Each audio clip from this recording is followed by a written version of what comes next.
सच्चाई सच छुपने नहीं देंगे। मैं आज के इस प्रेस वार्ता के आयोजक जो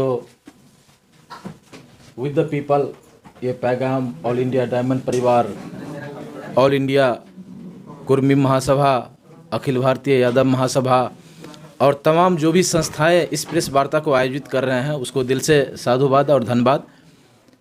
हमारे इस प्रेस वार्ता के अहम सहयोगी अनिल जी, ज्योतिमाला जी, प्रवीण जी और भी जो इसमें अपना सहयोग दे रहे हैं उनको भी धन्यवाद। और साथ साथ मीडिया कर्मी के सभी उपस्थित दोस्तों को मेरा हार्दिक बधाई और शुभकामनाएं इस प्रेस वार्ता के लिए। आज मेरा जो विषय है बोलने का वह है कि the role of judiciary in reservation.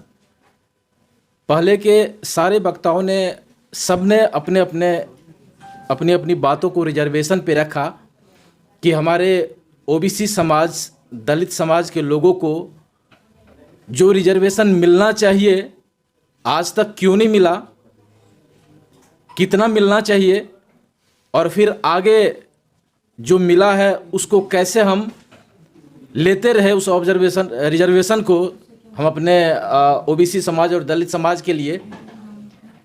ये आज के इस प्रेस वार्ता का अहम मुद्दा रहा। इस मुद्दे में जुडिशियरी का क्या रोल है, क्या रोल हो सकता है, इस पे मैं बात करूंगा। देखिए, आज तक जो भी लड़ाई लड़ा गया है, ये रिजर्वेशन जो है ये हम लोगों का एक अधिकार है और कोई भी अधिकार आपको यूं ही नहीं मिला आज तक।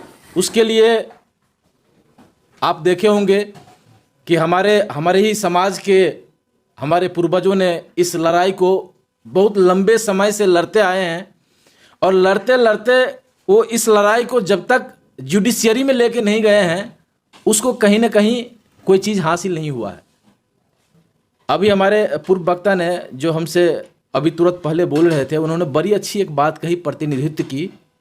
हमारा कॉन्स्टिट्यूएंसी ऑफ इंडिया का आर्टिकल 332 है, 332 और 334, ये दो आर्टिकल है। वो बात ही करता है प्रिंसिपल ऑफ प्रोपोर्शनेट पे।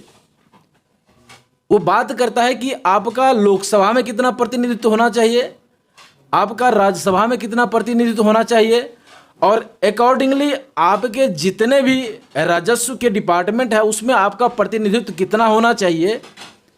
वो आर्टिकल इसी पे बात ही करता है। लेकिन वो आपकी प्रतिनिधित्व की बात जो आर्टिकल करेगा उसके लिए, इस आर्टिकल का फ़ायदा लेने के लिए, इस आर्टिकल के तहत आपको जो फ़ायदा मिलने वाला है उसके लिए पहले आपको एक चीज़ सुनिश्चित करना होगा कि आपका जनसंख्या कितना है। और जब तक वो आप सुनिश्चित नहीं कर पाएंगे इस आर्टिकल का फ़ायदा आप नहीं ले पाएंगे। तो आर्टिकल हथियार तो आपके लिए बना दिया गया है। जुडिशियरी में आपके अधिकार को लेने के लिए वेपन्स तैयार है, लेकिन उस वेपन्स को यूज करने के लिए जो चीज़ आपके पास होना चाहिए वो आज है ही नहीं आपके पास। और आप लोग सब बुद्धिजीवी लोग यहाँ बैठे हैं, पूरे देश में कास्ट बेस्ड सेंसस की बात हो रही है। आज जातिगत आधार पे जनगणना की बात पूरे देश में हो रही है। बहुत कम नेताओं ने इसकी बात करी है और वो इसलिए करी है कि जैसे ही आपकी जातिगत जनगणना हो जाएगी, आपकी जनसंख्या स्पष्ट हो जाएगी और आप अपने उस जनसंख्या के आधार पे इसी आर्टिकल के तहत आप अपना अधिकार ले लेंगे पार्लियामेंट में। इसलिए आज तक वो जातिगत जनसंख्या अधर में लटका हुआ है कि न ये जनसंख्या होगा और न इस आर्टिकल के तहत आप अपने अधिकार की बात करोगे। ये बहुत बड़ा सनसनी। पूरे देश में एक ही शख्सियत है जिसको आप लोग जानते हैं, जो आज से नहीं पिछले 20-25 साल से कास्ट बेस्ड सेंसस की बात कर रहा है और उन्होंने अपने बिहार में करके भी दिखाया। और वो अगर पूरे देश में जिस दिन हो जाएगा, अब तो शायद ये कांग्रेस पार्टी भी उठाने लगी इस बात को, जिस दिन पूरे देश में ये कास्ट बेस्ड सेंसस हो जाएगा, इस आर्टिकल के तहत आपको बहुत बड़ा ये जो प्रतिनिधित्व की बात हमारे भाई साहब ने बोल के गए, आपको प्रतिनिधित्व मिल जाएगा। और ये जो आप सारी रिजर्वेशन में जहाँ जहाँ आपको ये रोरा आज खड़ा है कि चाहे जुडिशियरी में सारे सुप्रीम कोर्ट के जज बनेंगे तो कॉलेजियम सिस्टम से बनेंगे। अभी जो यूपीएससी का जो इंटरव्यू हटा के वहाँ भी कॉलेजियम करने जा रहा है, मतलब वो क्या करेगा जिसको जब मर्जी होगा प्रशासनिक सेवा में ला देगा।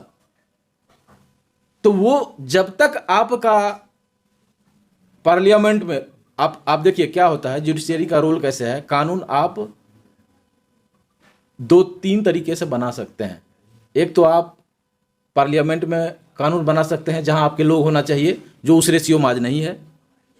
दूसरा है कि आपका जुडिशियरी में उस तरह का जनसंख्या होना चाहिए, मतलब आपकी मेजोरिटी उतनी होनी चाहिए कि आप अपने फेवर में कानून बना सके। तीसरा एक कानून बनता है जो आप एक केस रीट या याचिका जब हाई कोर्ट या सुप्रीम कोर्ट में डालते हो, आप जब लड़ते लड़ते उस पर फाइनली जजमेंट देता है सुप्रीम कोर्ट या हाई कोर्ट, तो एक केस लॉ बन जाता है, वो भी एक कानून होता है। तो आज हम लोगों के पास बस जुडिशियरी का वो जो तीसरा वेपन है, चूंकि वो कॉलेजियम के आधार पर जुडिशियरी जो 20 लोग हैं, तो उसमें 19 लोग कौन बैठे हुए हैं, आप भली भांति अवगत है इस बात से। और जो अगला बनेगा भी, तो चूंकि वहां भी कॉलेजियम सिस्टम है, वो सिस्टम बनाए हुए उन्हीं लोगों का है। आज तक आप लोगों ने किसी ने उस कॉलेजियम सिस्टम पे प्रश्न चिन्ह तक लगाने वाला, कोई आवाज उठाने वाला नहीं हुआ। क्योंकि क्या है, आप जब बार काउंसिल में जाएंगे तो सारे इलेक्शन लड़के जो मेंबर है, टॉप के बार काउंसिल के प्रेसिडेंट है, वो सारे वही लोग हैं, वही उसी के आधार पे, कॉलेजियम सिस्टम के आधार पे सारे हाई कोर्ट के जज अपॉइंट होता है, चीफ जस्टिस सुप्रीम कोर्ट के अपॉइंट होता है। तो उसको आप ब्रेक कर ही नहीं सकते हैं। इधर पार्लियामेंट में आपकी मेजोरिटी नहीं है, तो यहां भी नहीं कर सकते। तो तीसरा एक कौन सा वेपन्स बचा कि आप जुडिशियरी के थ्रू इसको रिट लेकर के आइए सुप्रीम कोर्ट में, इसके लंबे समय तक लड़ते रहिए और अपने अधिकार को लेते रहिए कि भैया कास्ट बेस्ड सेंसस क्यों नहीं कर रहे हो। अभी तक नेताओं ने मांग किया, 2-4 नेताओं ने मांग किया। अगर जिस दिन पब्लिक जिसका, और आप कह रहे हो कि 80% 90% हम लोग हैं, तो आप अपनी जनसंख्या के लिए लड़ो ना। आपका जिस दिन 90% होगा तब ना आप मांगोगे कि इस आर्टिकल के तहत हमें 90% पार्लियामेंट में मेंबर बना, जो आपके पास है ही नहीं जनसंख्या अभी। तो ये तीसरा जो वेपन है जुडिशियरी, और चाहे आप जहां भी आप कह रहे हो ना, मांगने से अगर मिल जाता ना तो दे दिया होता। मांगने से इस दुनिया में कुछ नहीं मिलता है, अपने अधिकार को छीनना पड़ता है। और छीनने का जो ये तीसरा वेपन है जुडिशियरी, वही एक हम लोग के पास आज हथियार है कि ठीक है, सोशल मीडिया भी हमारे साथ है, हम रोड पे भी प्रदर्शन करके, आज प्रेस वार्ता करके इस चीज़ों को उठा सकते हैं। और तीसरा जो वेपन है जुडिशियरी, उसको भी करके उठा सकते हैं कि भैया हमारी जातीय जनगणना करा, हमारी जनसंख्या स्पष्ट कर, और उस जनसंख्या के आधार पे जो हर जगह, चाहे वो यूनिवर्सिटीज़ है, चाहे वो बड़े बड़े संस्था है, चाहे वो पार्लियामेंट है, हर जगह हमें जो प्रतिनिधित्व है वो आर्टिकल 332 और 334 के तहत, जो इंडियन कॉन्स्टिट्यूंसी में है, उसके तहत हमें ये अधिकार दिया जाए। और ये हर चीज़ में है। दूसरी बात क्या है कि आपके पास जानकारी होना चाहिए पर्याप्त। देखिए, हम कह रहे हैं कि हमें आज रिजर्व बैंक 6.5% रेट इंटरेस्ट पे बैंकों को लोन देता है। देखिए जानकारी क्या चीज है। और यही लोन मार्केट में आते आते 10 से 15% बैंक लेता है, जबकि बैंक को रिजर्व बैंक से क्लियर कट इंस्ट्रक्शन होता है कि आप 1.5% से 2% ही स्प्रेड लोगे। यानी अगर 6.5% रेपो रेट रिजर्व बैंक का है तो वो 2% यानी 8.5% ही बैंक ले सकता है। आप कोई भी एक लोन उठा के दिखा दो मुझे जो 10% से कम पे मिला हो। आपको जानकारी नहीं है, आप फाइट नहीं करते हैं। और जिसको जानकारी है, इससे भी देखिए फिर अगेन रिजर्व बैंक कहता है कि जो लोग भारत से एक्सपोर्ट कर रहे हैं उसको 3% और सब्सिडी दो। यानी 6.5% का जो रेपो रेट है उस एक्सपोर्टर के लिए 3.5% है, उसको लेगा 6.5% और 3% क्या करेगा, उसको लौटा देगा सब्सिडी के आधार पे।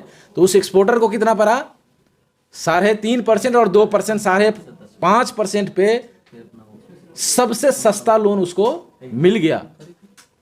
तो हम अपने ओबीसी समाज, दलित समाज के लोगों से ये भी कहना चाहते हैं कि आप जिस क्षेत्र में काम कर रहे हैं उसमें अपनी 80%, 99% आप उस चीज़ को अचीव कीजिए, उसकी जानकारी रखिए, तब भी आपको इसका फायदा बेहतर मिलेगा।